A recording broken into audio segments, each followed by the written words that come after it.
അങ്ങനെ big boss season 6 ഇന്നലെ ലാലേട്ടൻ വന്ന എപ്പിസോഡിൽ ലാലേട്ടൻ കണ്ടസ്റ്റൻസിനോട് ചോദിക്കുന്നുണ്ട്, നിങ്ങൾ പുറത്തു നിന്ന് കണ്ട അതേ ബിഗ് ബോസ് ആണോ ഇപ്പോൾ അകത്ത് വന്നപ്പോഴും എന്ന്. വയൽക്കാടായിട്ട് വന്നവരോടാണ് ചോദിക്കുന്നത്. അതിൽ ആദ്യം സിബിനോടാണ് ചോദിക്കുന്നത്. സിബിൻ പറയുന്നു, അയ്യോ ലാലേട്ട, അതും ഇതും തമ്മിൽ വളരെ വ്യത്യാസമുണ്ട്. നമ്മൾ പുറത്തു നിന്ന് കണ്ടിട്ട് വന്ന ബിഗ് ബോസ് ഒന്നും അല്ല ഇത്.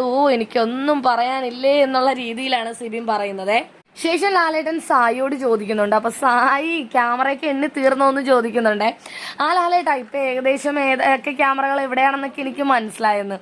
അപ്പൊ ലാലേട്ടൻ പറയുവാണ്, നിങ്ങൾ ഈ നോക്കി പറയുന്ന ക്യാമറയിൽ പലതും വർക്കിംഗ് അല്ല എന്ന്. ആ ഒരു പറച്ചിലോടുകൂടി എല്ലാ കണ്ടസ്റ്റൻസും കിടന്ന് ചിരിക്കുകയാണ് കേട്ടോ.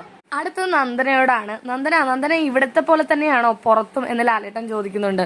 അപ്പൊ നന്ദന പറയുന്നുണ്ട്, അതേ ലാലേട്ട, എന്നെ കയറി ആരെങ്കിലും ചൊറിഞ്ഞാൽ ഞാൻ കയറി മാന്തോന്ന്. ലാലേട്ടൻ അത് കേട്ട് ചെറിയൊരു കള്ളച്ചിരിയൊക്കെ വരുന്നുണ്ട്. ഇട്ടിരിക്കുന്ന കോട്ടൊക്കെ ഒന്ന് റെഡിയാക്കിയിട്ട് ലാലേട്ടൻ നൈസായിട്ട് പറയാണ്, അപ്പൊ ആർക്കെങ്കിലും ചൊറിയണമെങ്കിൽ ഇയാളെ കയറി ഒന്ന് മാന്തിയാൽ മതി എന്ന് പറയുന്നുണ്ട്. അപ്പൊ നന്ദന പറഞ്ഞത് തന്നെ തിരിച്ചാക്കി പറയാണ്. അപ്പൊ എല്ലാവരും കിടന്ന് നല്ല ചിരിയാണ്. ലാലേട്ടൻ അറിയാലോ, കൗണ്ടറിന്റെ രാജാവാണ്. എപ്പൊ എന്ത് പറയുമെന്ന് ആർക്കും പറയാൻ പറ്റില്ല. എന്തായാലും കഴിഞ്ഞ ആഴ്ച വളരെ വലിയ പ്രശ്നങ്ങളൊന്നും അങ്ങനെ സംഭവിക്കാത്തതുകൊണ്ട് തന്നെ വളരെ രസകരമായ ഒരു എപ്പിസോഡായിരുന്നു ഇന്നലത്തത്. ചെറിയ ചെറിയ പ്രശ്നങ്ങൾ ഉണ്ടായിരുന്നതൊക്കെ തുടക്കത്തിൽ തന്നെ ലാലേട്ടൻ പറഞ്ഞു കഴിഞ്ഞ് ബാക്കി എപ്പിസോഡ് മൊത്തം ഫണ്ണായിട്ടാണ് കൊണ്ടുപോയത്. എന്താണെങ്കിലും ഇന്നത്തെ എപ്പിസോഡിന് വേണ്ടി നമുക്ക് കാത്തിരിക്കാം എന്തൊക്കെ പൊട്ടിത്തെറികളാണ് ഇന്നുണ്ടാവുക എന്ന്. പിന്നെ വിഷു സ്പെഷ്യൽ എപ്പിസോഡ് ആയതുകൊണ്ട് അതിൻ്റെതായ പ്രത്യേകതകളും ഉണ്ടാവുമല്ലോ.